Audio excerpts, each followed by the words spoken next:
Corps JW Cortes joined the hit Fox show Gotham. He was serving on the front lines in Operation Enduring Freedom and Operation Iraqi Freedom. The former combat Marine continues his service to our country as an NYPD police officer and continues to support our military by volunteering for the Iraq and Afghanistan Veterans of America organization. He joins us in studio. Welcome. Thank you so much. It's a pleasure to have you here. Thank you for having me. Now, why did you enlist in the Marines?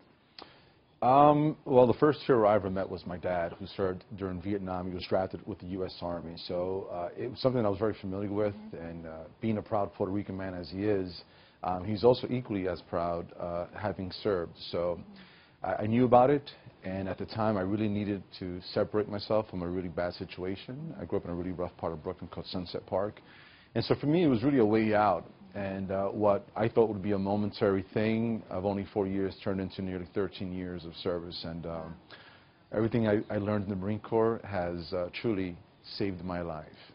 And you're bringing that message out to so many people in need, many, many veterans.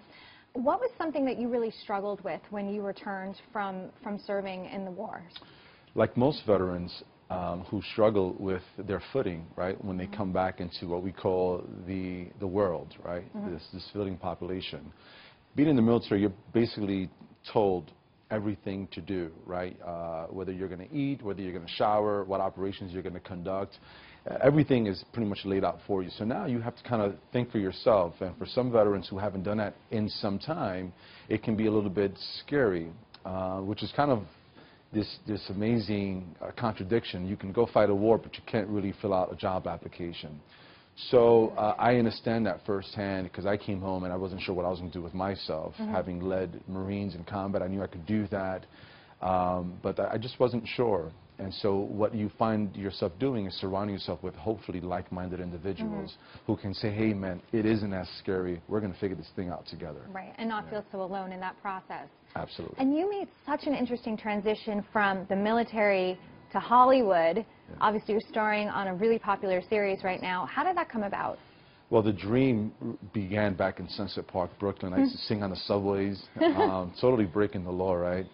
But, you know, dreams kind of went dormant. Like I said, I had to get out of a really bad situation. So it wasn't until we fast forward to 2003, I'm in the Marine Corps still and taking part of the invasion of Iraq in '03. And there, of all places, I kind of had this epiphany and decided I wanted to live and I wanted to pursue these dreams. And so I came home and very grudgingly went out to my first few auditions. Didn't know what a headshot was. As a Marine, that's a very different thing. We're very green. Very green.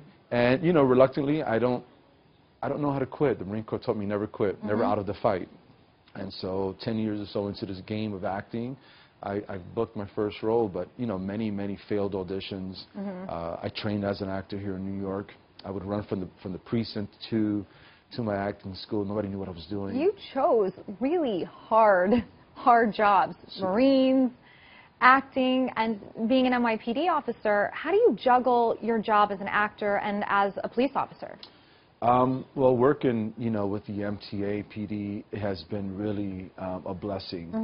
I get to meet, and this is kind of weird for me to say, but I meet people at their absolute worst. Yeah. Usually they need help, they've been robbed, they're on the floor, they're in cardiac arrest, or they're lost, or a parent has lost a child. I've been in that situation myself. Terrifying. It's terrifying. So there's a really beautiful opportunity for me to connect with a human being that really needs my help, and hopefully I have a lasting impact on what they think a police officer does. You know, and so that's been a blessing. It's also given me a tremendous amount of empathy, which as an actor is everything, right? Because we don't want to judge the actor. And you read the cues of other people. You do, and you know, at the end of the day, you're there giving hopefully someone a bit of hope. Saying, wow, I've read so much in the news, but you're actually a decent guy, you know, and thank you. Right. Thank you for helping me. And you're not playing a cop on TV. You're a cop in real life, and it must be crazy for fans to see you. It's confusing for them. Right. Yeah, they're confused at first. They're looking for the cameras. Like, are you punking me? Where's Ben McKenzie's over there? Which is great. But, you know, it allows me to, again, it's a tremendous opportunity. It's so different, right, to see a real New York cop play a detective on Gotham. And so what do we do with that? Well, we give back to our community. Yeah. We help other veterans who... And you're doing that right now. We are doing that, yeah. Explain the organization that you're working with.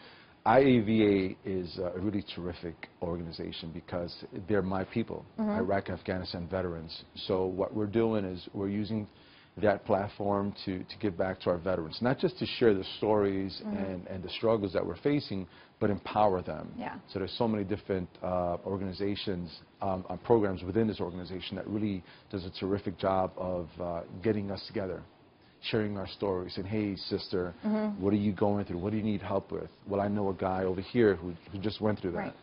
So it's really, really terrific. Well, it's always having a circle of support. And like you said, when people are coming back, when our veterans are coming back, or even our active military personnel, and they don't feel like they can talk to anyone because there is this stigma of, I have to do it on my own, and that's how Marines are, and that's how soldiers are. And we have to get rid of that because it's, in so many ways, a band of brothers and sisters. It's an entire community. And something that, as a police officer, I wanted your thoughts on what you thought about athletes who are kneeling during our national anthem. Well, you know, I served along with many other hundreds of thousands of veterans. We've been at war for now 14 some odd years. So I think that they have earned that right on the backs of veterans. Some of us have made the ultimate sacrifice. I'm one of the lucky ones who made it back home. So he is exercising a right that was fought for and won for on the backs of veterans. So it'd be hypocritical of me to say that he shouldn't be doing that. So if that's what he wants to do, then I encourage him to do so. He has every right to do so. I don't do that. Yeah. I'm a bit biased, having served myself. But I totally say this is America, and this is what makes us such a great nation. Thank you so much for joining us. Yes, thank you. Always great talking with you. Likewise. Excited to see all the upcoming episodes of Gotham, too. Hey, it's going to be a crazy season. For more on JW Cortes, follow him on Twitter at JW Cortes. And for more information on the IAVA, go to iava.org. For Heroes at Home, I'm Diana Felzem.